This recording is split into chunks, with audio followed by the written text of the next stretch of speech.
article is Kids Get Diet of Junk Food Commercials. First of all, I want you in the margin to label the paragraphs and number them.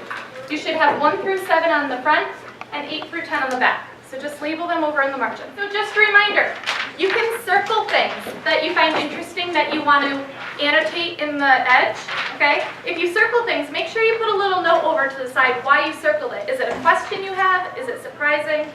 You can underline any important information, but make sure if you underline it, you're ready to tell me why you underlined it or why you thought it was important.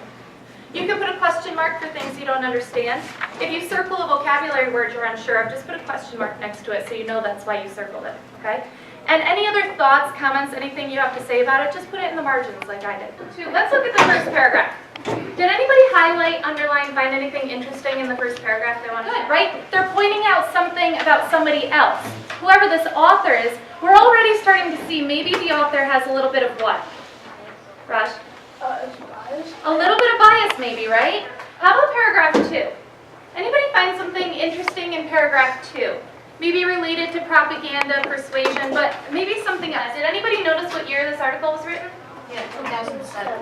Yeah. And then So, says 2005. right, and they're talking about a study that was done in 2005.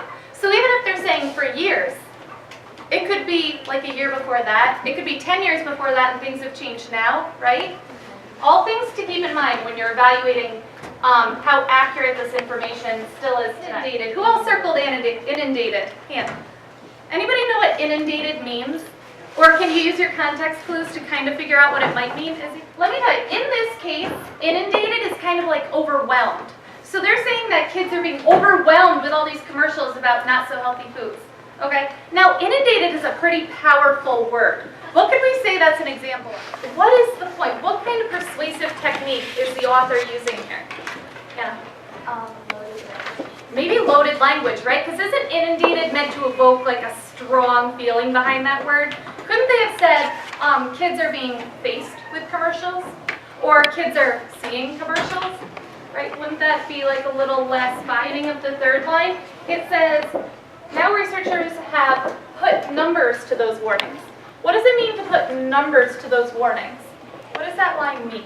Did anybody, actually by show of hands, who underlined specifically kids 8 to 12 see 50 hours annually? Because that's your age group, right?